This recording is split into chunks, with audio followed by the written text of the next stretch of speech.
I have over 200 hours in Balatro and I still cannot tell you if this game is skill or pure luck. So I did what any reasonable person would do. I tested it. Multiple runs, same question every time. Is it me or is it the game? And honestly, the answer might shock you. Look at these runs. I'm not playing sloppy. I'm not making obvious mistakes. I'm going for the highest chance hand with the basic deck every single time. Watch what kills me almost every run. Bad draws. During the early game of Balatro, you can lose immediately if you do not manage your hands and discards properly, but if you never draw the right cards, you never had a chance to begin with. And the shop is not saving you either.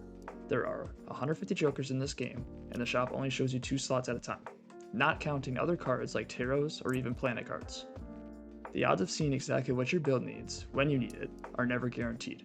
So sometimes you are not losing because you played wrong, you are losing because the shop never gave you the tools and the deck never gave you the cards.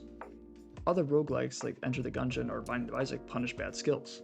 You die because you messed up on a roll, or didn't dodge. You could beat these games without ever picking up an item from a shop. In Balatro, sometimes you die because the math is never in your favor, and the right cards never show up. Obviously, further into the game, you can fix your deck and stack the odds in your favor. Whether that's getting more gold cards for better econ, making purple seals to fix and shrink your deck, but in the beginning, you're at the mercy of draws. And here's the thing that people do not want to admit. Even the greatest Balatro players in the world lose runs. The people with thousands of hours, the people competing in Balatro multiplayer at the highest level, the people who have seen every Joker combination imaginable, they still lose runs. Not as often as you do, not as often as I do, but it happens, and it happens more than they probably want to show you. And most of the time, when you actually watch those runs back, it is not because they made some terrible decision or forgot how to play. It is not because they panicked or picked the wrong Joker or even mismanaged their economy. It is because they missed their hand at the wrong moment and the run was over before they could recover. One blind, one bad draw at the worst possible time. Everything they built, everything they planned, gone. Not because of a mistake, not because of poor decision making, because the deck said no. That is not a skill issue. That is not even a knowledge issue.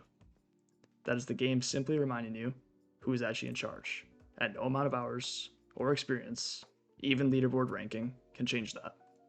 The cards do not care how good you really are. But then this happened. A Nan run. For anyone who does not know, that is when your score becomes so large the game literally cannot calculate it anymore. Mathematically, we are talking 1.8 times 10 to the power of 308, generated from a setup most players would completely miss in the shop. And I did not suddenly level up overnight to pull this off. What changed was the shop gave me the right jokers at the right time, and I had the money to grab them. The difference between me and someone with 20 hours is I knew exactly what I was looking for the second it showed up. I knew what to build, what to skip, and where the run was going before we were halfway done. Luck handed me the pieces, skill built the engine. Seeing per KO in that pack, I knew instantly I could nan him for this run. With my experience and understanding, all I needed was a way to scale this per KO into a cryptid printing machine. After finding the core pieces of this run, which included Blueprint, Brainstorm, Mime, and Baron, we were able to get 60 copies of Cryptid and Nan-Inf. So after 200 hours and more failed runs than I want to admit, here's where I actually land. The run is luck, the win is skill. The RNG controls what walks through the door, but it cannot control whether you recognize it. That gap between seeing a Joker and knowing what it means, that is where the skill lives. That is Balatro in one sentence. That's what makes this game so unique. The ability to give the players so many branching choices that affect the gameplay differently every time removes repetition entirely. Sure, you might want to try and build into the same hands or cards each run, but getting to that point is almost never the same road.